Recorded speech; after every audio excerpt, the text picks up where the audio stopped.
Bonjour, Bonjour. bienvenue aux Journées de la CAC.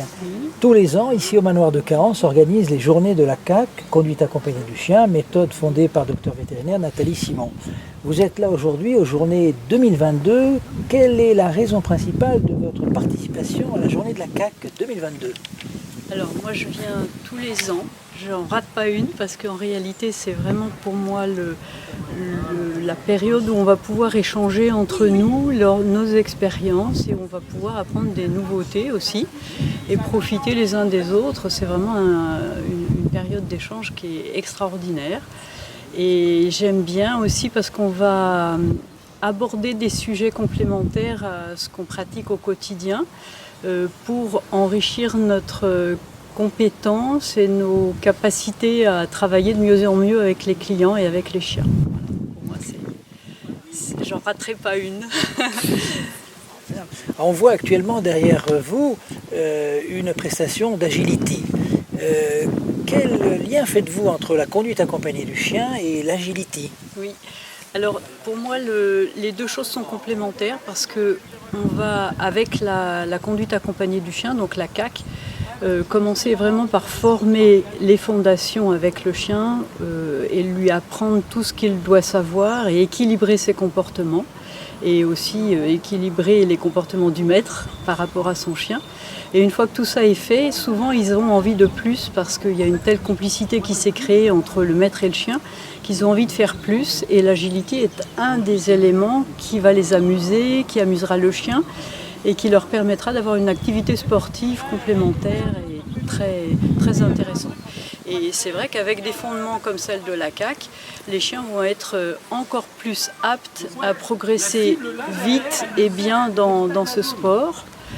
Et voilà, il va y avoir encore plus de partage et de complicité avec le chien. Donc pour moi, c'est vraiment quelque chose d'utile et de complémentaire.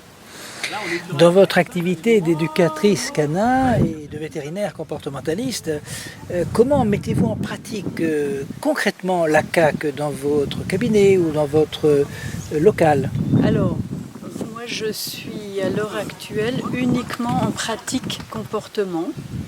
Donc je n'ai plus de structure médicale. Quand j'y étais, j'essayais déjà de recruter les gens le mieux possible par rapport aux chiots, essayer d'avoir le maximum de gens qui viennent de bonne heure et rapidement.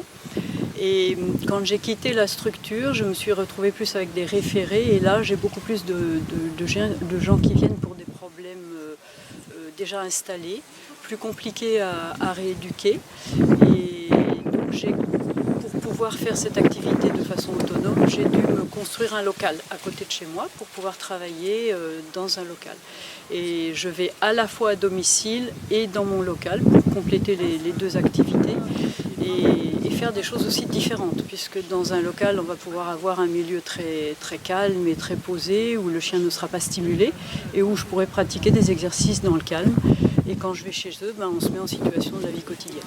Alors justement, d'après vous, votre expérience, quelles sont les deux premières ou les deux grandes qualités humaines, pas techniques ni médicales, les deux grandes qualités humaines nécessaires à un praticien de la conduite accompagnée du chien aujourd'hui en 2022 ? Alors c'est l'écoute, empathie.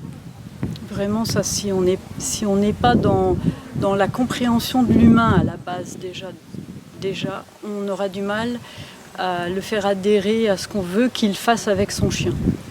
Il faut qu'il se sente compris, qu'il se sente écouté et que nous aussi, grâce à ça, on puisse adapter nos façons de faire en fonction de chaque humain et de chaque famille.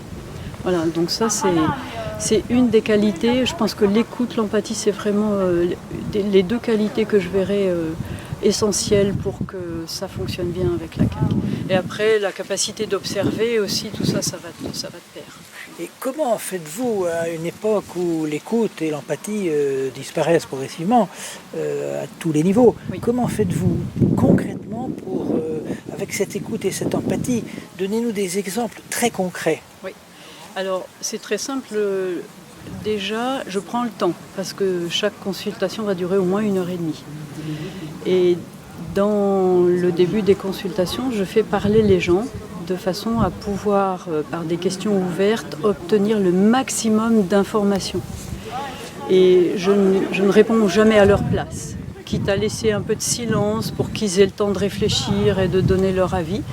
Et à partir de là, on obtient beaucoup de renseignements. Et puis bien évidemment, avant de les recevoir, j'ai une aide précieuse qui est le logiciel de Nathalie Simon, qui est le logiciel Evalea, dans lequel, avec la centaine de questions, on a des renseignements précieux.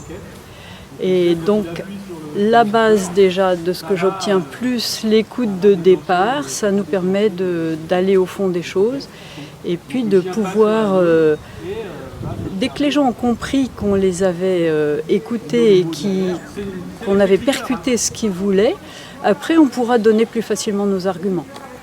Voilà. Et je me resitue toujours par rapport au chien pour que si j'ai une critique à faire ou une chose à modifier, en passant par le chien, l'humain va accepter de changer ses façons de faire pour être dans la bienveillance avec son chien. Voilà. Et dernière question, quel conseil vous pourriez donner à des personnes, des professionnels qui voudraient se mettre, comme on dit, à cette méthode formidable de la conduite accompagnée du chien? Quel serait votre conseil? Au milieu de multitudes de méthodes qui marchent plus ou moins bien que plus d'ailleurs, quel conseil donneriez-vous à ces professionnels qui recherchent une méthode comme la CAC? Qu'est-ce que vous leur conseillerez pour vous rejoindre?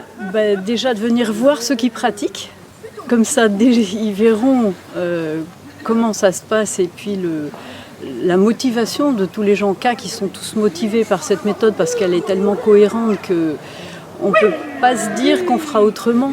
À partir du moment où on a obtenu toute la façon de pratiquer de la CAC, moi je vais chercher nulle part ailleurs parce que tout ça, ça me suffit. Et donc à partir de là, qu'ils viennent déjà voir un praticien motivé qui fait ça, et puis ensuite on les oriente sur les formations adéquates. Hein. Voilà. Merci beaucoup.